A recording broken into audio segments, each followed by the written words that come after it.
എന്തായി, വായിച്ചോ?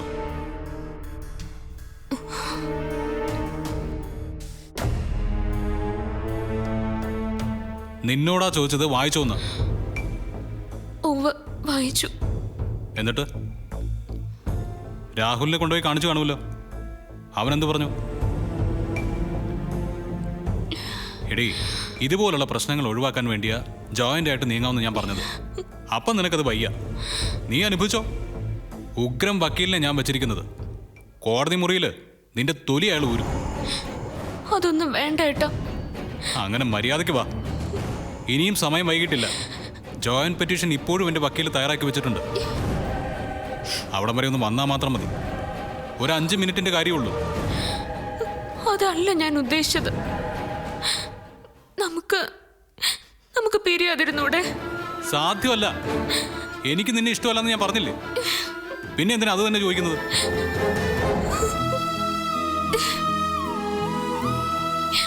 എടീ, ഒരിക്കലും ചേരാൻ പാടില്ലാത്ത രണ്ടുപേരാ നമ്മള്. പിന്നെ എന്തിനാ എന്നെ കെട്ടിയത്? കെട്ടിയതല്ലല്ലോ, കെട്ടിച്ചതല്ലേ. വെറുതെ എന്നോട് വഴക്കിന് വരണ്ട. നിനക്ക് ജോയിന്റ് പെറ്റീഷനിൽ ഒപ്പിടാൻ പറ്റൂ ഇല്ലയോ? ഇല്ല. എന്നാ കോടതി കാണാം. അതിന് ഞാൻ വഴങ്ങില്ല. എനിക്ക് പിരിയണ്ട. എനിക്ക് പിരിയണം.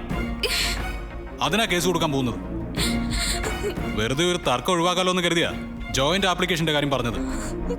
അപ്പൊ നിനക്കത് വേണ്ട. വേണ്ടെങ്കിൽ വേണ്ട, വരുന്നത് പോലെ അനുഭവിച്ചോ.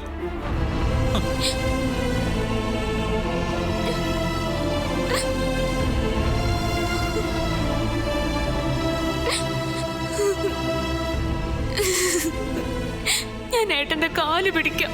എനിക്ക് വിവാഹമോചനം വേണ്ട. എനിക്ക് വേണം. പിരിയാൻ ഞാൻ സമ്മതിക്കില്ല. ഓ, ഫൈറ്റ് ചെയ്യാനായിരിക്കും തീരുമാനം. എങ്കിൽ കേട്ടോ, നീയുമായിട്ട് പിരിയുന്നതിന് മുമ്പ് തന്നെ വേദയുമായിട്ടുള്ള ജീവിതം ഞാൻ തുടങ്ങും. അപ്പൊ നീ എന്ത് ചെയ്യും?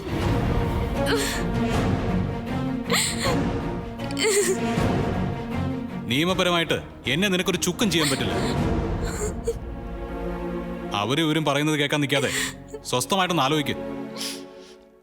നമ്മുടെ 2 കൂട്ടരുടെയും ഭാവിക്ക് നല്ലത് സൗമ്യമായിട്ട് പിരിയുന്നത് തന്നെ. എനിക്ക് പിരിയണ്ട, പിരിയണ്ട, പിരിയണ്ട. പിരിയാനല്ല ഞാൻ ഈ വീട്ടിലേക്ക് വന്നത്. ചതിച്ചതും വഞ്ചിച്ചതും എല്ലാവരും എന്നെയാ. ഞാൻ ഒന്നിനും തയ്യാറല്ല. കോടതിയിലും ഞാൻ പറയും എനിക്ക് പറ്റില്ലാന്ന്.